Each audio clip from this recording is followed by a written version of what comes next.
Hello everyone, আমার নতুন একটি সুন্দর ব্লগে তোমাদের সবাইকে ওয়েলকাম। দিনটি ছিল 10 জুন, খুবই স্পেশাল একটা দিন। আজ ছিল মা বাবার ম্যারেজ অ্যানিভার্সারি।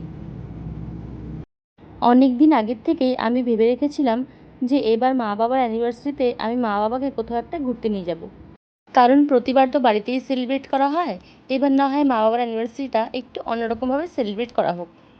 তাই মা বাবা আর আমরা তিনজন মিলে রেডি হয়ে তাড়াতাড়ি বাড়ি থেকে বেরিয়ে পড়ি। আর আজকে যাচ্ছি আমরা সেবকের কালীবাড়িতে, মায়ের কাছে মাকে পুজো দেওয়ার জন্য।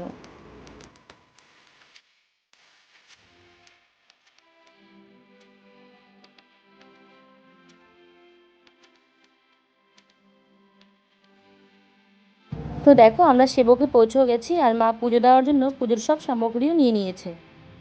মাকে পুজো দিব বলে আমরা সকাল থেকে তিনজনই উপোস ছিলাম। মন্দিরের ভিতরে কিন্তু ফোন বা কোনো রকম ফটো তোলা নিষিদ্ধ আছে। তো দেখো, আমাদের পুজো দেওয়া হয়ে গেছে। মার দর্শন করে মাকে পুজো দিয়ে তো একটা আলাদাই শান্তি অনুভব হচ্ছিল। এবার চলো তোমাদের সাথে একটা কথা শেয়ার করি। তোমরা জানো, মা বাবার বিয়ে কিন্তু সেবকের এই কালী মন্দিরই হয়েছিল। আর বিয়ের পর কিন্তু মা বাবাকে ওই সেবকে আর আসেনি, বা আসা হয়নি বলতে পারো। আজকে এত বছর পর আমি এত বড় হয়ে যাওয়ার পরে মা বাবার সাথে সেই জায়গায় এসেছি যেখানে তাদের বিয়ে হয়েছিল। ব্যাপারটা কি সুন্দর না? তবে আমি এর আগেও সেবকে দুবার এসেছি, বাট বাবা মার সাথে এবার ফার্স্ট টাইম আসা হলো। আর দেখো বন্ধুরা, দৃশ্যটা কতটা সুন্দর, দুপাশে পাহাড় আর মাঝখান দিয়ে তিস্তা নদী বয়ে যাচ্ছে। বাট তিস্তার জল আজকে খুবই ঘোলা ছিল, পরিষ্কার ছিল না। আর আজকে কিন্তু অন্য দিনের তুলনায় গরমটা একটু বেশিই ছিল। এতটাই গরম ছিল যে ব্রিজেও দাঁড়ানো যাচ্ছিল না। তাই আমরা বাঘপুলের দিকেই যাচ্ছিলাম। তারপর দেখো, আমি মা বাবার কয়েকটা ফটো তুলে দিই। ওরা তো দুজন ভীষণই হ্যাপি ছিল।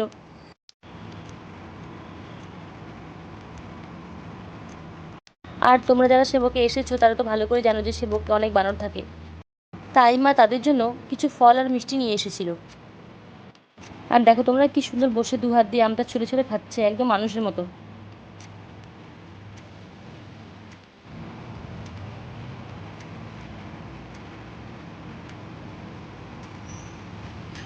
আর দেখো, আমার মুখ তো পুরো লাল হয়ে গেছে একদম গরমে, মানে এতটাই গরম লাগছিল যে আর সহ্য করতে পারছিলাম না। তারপর কিছুক্ষণ পর আমরা সেবক থেকে বেরিয়ে পড়ি আর শিলিগুড়ি চলে আসি। আর দেখো, মা এখানে আম আর লিচু নিচ্ছিল, কারণ এখন আম আর লিচুরই সিজন চলছে। আর আমাদের বাড়িতে তো সবাই আম খেতে খুব ভালোবাসে, বিশেষ করে আমি। তো আজকের ব্লগটা আমি এখানেই শেষ করছি। তোমরা জানিও আমার আজকের ব্লগটা তোমাদের কেমন লেগেছে। যদি ভালো লাগে তাহলে একটা লাইক করে দিও। দেখা হবে নেক্সট কোনো ব্লগে।